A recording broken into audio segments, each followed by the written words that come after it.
right. With that, I hope you all enjoyed that conversation. And thank you again for being active in the channels. It's really beautiful that in this digital edition, we can use those tools to interact even more with each other. And with that, we're going to our next speaker, Bruno Kovacic, founded Axilis, a software design and development agency that got acquired in 2018 by Superbet Group. And Bruno has joined as their CTO. In Superbet, he's focused on building highly scalable betting platforms that will allow Superbet to expand globally. And for those of you who don't know the company, they're a leading betting and gaming company that has raised around $200 million. And he's going to talk about his journey about betting on engineers and how that is going to make Superbet a tech company. And please welcome Bruno with that.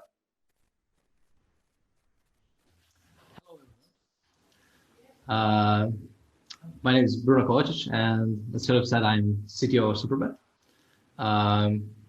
And the talk I'm going to talk about today is basically about the journey that I've been on for the last couple of years, where we went on the transition to make Superbet a tech company.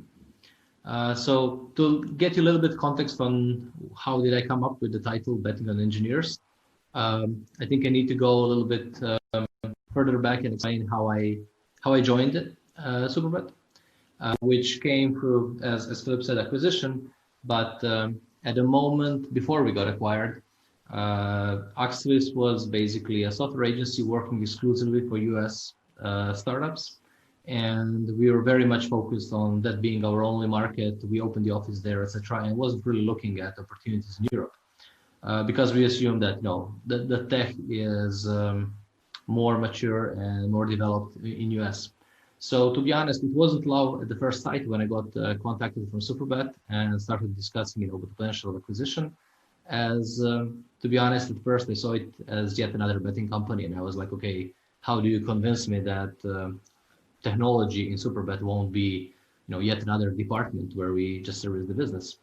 And I quickly changed my mind when I heard the vision the Superbet founder had at that moment, and understood that Axilis is basically just one of the pieces of the puzzle he's trying to put together, where he strongly believed that as many other companies did revolutions in their own sectors, Superbet can do the same in the betting. And he really bet hard on ensuring that we become a tech company and not yet another betting company. And therefore, together with Axilis, at the same time, basically, Sasha went into multiple acquisitions where together with us, a company called IOSport, who was focused on building proprietary betting algorithms and models, joined Superbet. The Score Alarm, the company that is focused on building mobile apps, joined Superbet at the same time. And quickly after that, we went to raise, as Philip said, 200 million from private equity to ensure we can actually bring this story global. So with all of those moves, I was convinced that Superbet is really betting on engineers actually to make this transformation and to help the business grow. So in this session, I would like to share a few takeaways I got from this couple of years on the journey, and help maybe some of you make use of those into your own paths in your companies. So basically, the first thing that I encountered when joined Superbet and took this position is there was a legacy platform. As usual, like I think that whenever you join some new company, there is always some kind of legacy platform. But here, we really wanted to start moving fast, to build new stuff, and we said we do not have the basics covered. Our core betting platform is pretty old and it's built as a monolith. We can't really build on top of it. The reason why it happened was, as usual, Superbet was growing it was growing really fast in its early years, and the engineering team was very small. Like literally 4 people developed the whole betting system that was running both online and retail, serving more than 1,000 shops, etc. And that, of course, left some trails. It created significant technology debt and made it hard to maintain. We started having some performance issues and so on. And of course, it was written in Pascal to make stuff even harder to fix. So when thinking about what we can do with the platform, refactoring more or less became off the table very quickly because we couldn't find people who would like to write stuff in Pascal. And with the acquisition Superbet made, we got engineers that were skilled in various different technologies, but no one really worked in Pascal. So we needed to figure out how are we going to attack the attacker problem of rewriting the platform and also restructuring the business. So I basically will split those takeaways into technical ones about how we approached to rebuild the platform and what were the techniques we took on that route. And the other are more people oriented because we also grew from more or less 15 people, let's say, when I joined, to almost 200 at the moment in technology. So first of all, when we figured we need to do something with the platform, we cannot refactor it.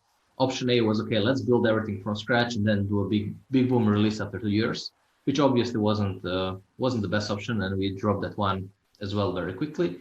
And we decided to go with a so-called strangler pattern. So what it is we basically try to modify the monolith in a way that we can insert some integration points. So we built some proxies on top of this monolith to isolate some of its parts. And we used Kafka as our core backbone of the new system. So what we did was we tried to identify in this monolith the pieces that we would like to be independent components in the new system, and tried to figure out where to put Kafka pipes, basically, that will be the input and the output of each of such component. So, I mean, the illustration here is very simplified, of course, but for example, when we wanted to rebuild the settlement part of our betting system, we said, okay, let's figure out what are all the inputs in this monolith, push all of that data into Kafka. And I mean, that monolith was basically just reading this data again and then doing the old settlement. But that enabled us to start building a new service independently of this monolith that was reading the same data and then pushing into the same pipe the old system was pushing before. So we did that for all the components we had in the system, which enabled us to run in parallel. So we didn't have to rewrite one by one piece. We had basically all the pipes out, all the data was available, and we could start running in parallel. So when we would rewrite one component, the settlement, we could basically deploy it in a completely different setup into new environment, and then just reconnect those pipes and basically delete the old code from the monolith. A side effect from that was we got a pretty big team on board, and we were rebuilding the platform. We couldn't build anything new. So we also needed to figure out how do we start building new features? How do we set up our product teams while we are rewriting this whole platform? So as a side effect of strangler pattern, it opened some opportunities for us where having those pipes, we could enable some teams to start working on their own features. For example, cash out feature, that was the feature that was most voted for by our consumers, and we were the only company basically not having it on the market. The reason was we cannot build it on top of the monolith. But once we started having those pipes and started decoupling this monolith, we were able to get an independent team, pull the data they need from existing system, do the cache out, and just push the outcomes they had into that monolith again. So at that point, we started actually innovating and not just refactoring. So we switched from what was originally really like 100% of people working on tech debt to some more normal ratio, I would say. Of course, when we started doing that, onboarding more and more people, we got into challenges of scale and general pace of development. So first of all, we gathered an initial team by acquiring few companies. Each of them had their own ways of working, their own culture, their own technology and tools in the end. And we didn't want to do any major change since we did acquire those companies because they were good at what they're doing. So any big structural change might reduce their capability of doing stuff that they're good at. So instead of trying to rethink and put some strong structures or processes for those teams, we tried to come up with the techniques where we could help teams naturally align and then through the time actually become ultimately the one team. So I will go through three most important principles I think we built in the company that helped us do that, and explain why we did them and how they helped us align our teams and cope with the scale of going from 15 to almost 200 people in less than 2 years. First of them was design documents. So as we had a number of teams rebuilding different pieces of the platform, some of them building new things, and we didn't have a central authority who would say, this is the only way you can build them, because we wanted teams to have autonomy to build stuff how they would like to, and own them and be responsible for them. But we still wanted to ensure that we do not drift too apart, so that when one team is building something, they can leverage the knowledge of somebody else from the company. So design documents, in the way we do them, is that whenever some team goes to build something new or has to make any kind of architectural decision, they're supposed to write a design document, which is basically for us code review for architecture. So they need to write it in a way that it's readable by any engineer in any department of the company, not just from their team. So they need to set the context. They need to explain what engineering challenges we expect to have when solving that, and how do they plan to address them. Then we share the document with all the peers in the company, and everybody is welcome to contribute. In practice, what happens is that a lot of random engineers from different parts of the company come in, read about the problem. That's always interesting for engineers to see what are some issues somebody else is facing. They start asking questions, to maybe drill down the problem, to discover some new challenges that weren't addressed at first, and so on. But also, that's the way teams start helping each other. So instead of forcing someone to use, for example, some fixed framework for doing something, this creates an opportunity for teams to naturally come to it, because when they describe the problem they have, some other team or engineer might come and say, oh, that's very similar to what I've done previous month. So, if you want, I can help you, because I already have some pieces that will help you. I have some knowledge that can, help you bridge the gap, and so on. And in that way, it becomes way more collaborative instead of being pushed onto users.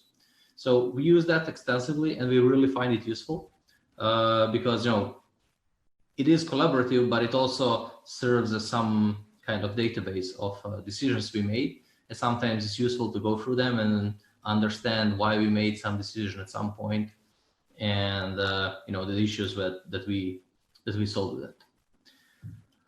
Second thing is postmortems. I know that might sound very basic, but I think that there's a big difference between postmortems and regular incident reports. I see all the companies doing some kind of incident reports, but they often end up, okay, there was a problem, let's write it down what happened, share with shareholders, and that's basically it. We try to take that to the next level.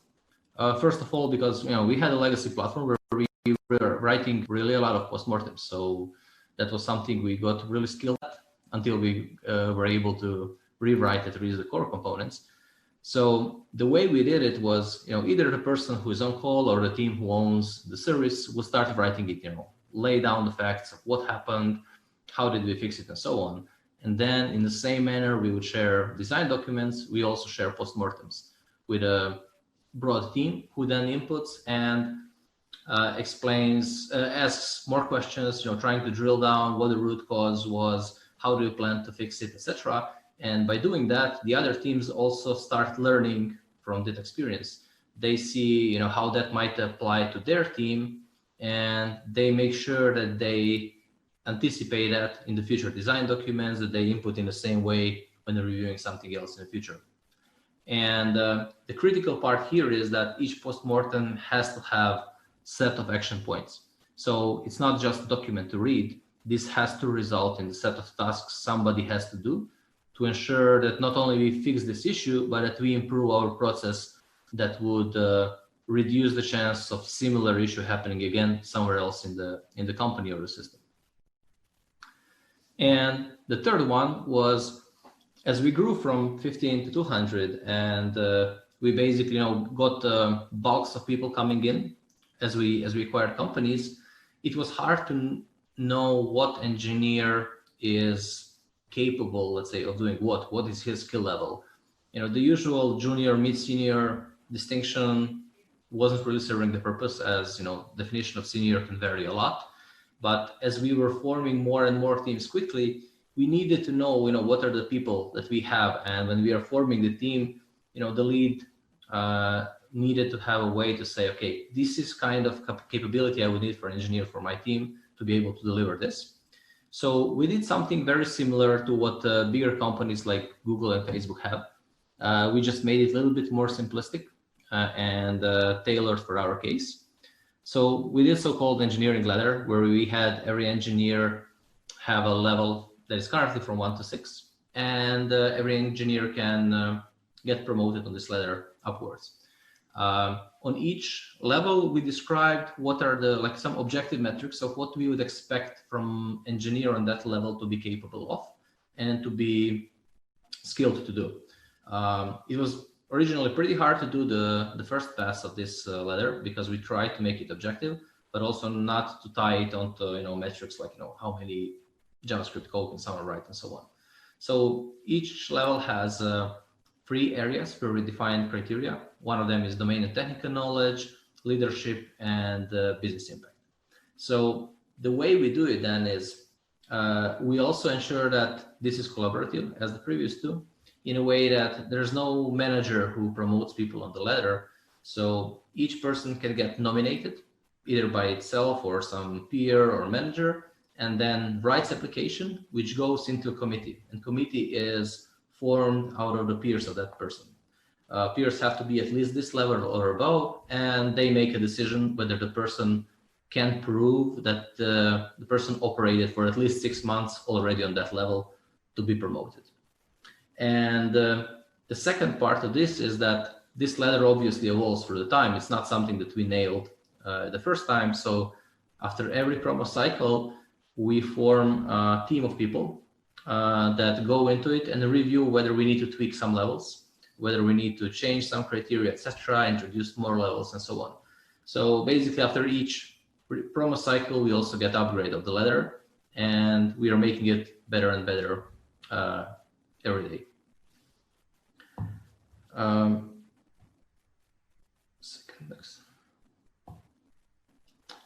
These are, I would say, key elements, or let's say the most important ones I found on our journey that helped us align our teams and helped us cope with the scale of number of people we had. I would say, we came to what is already a famous saying in engineering, we have loosely coupled and highly aligned teams. And I think these are the techniques that helped us get there.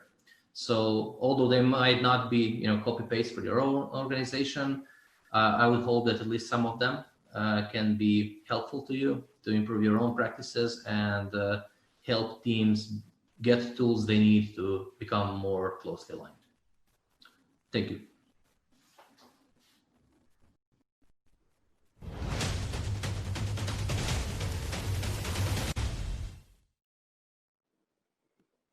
Thank you so much, Bruno. This was very practical tips. So I hope a lot of our engineering and leader in this conference can learn from that.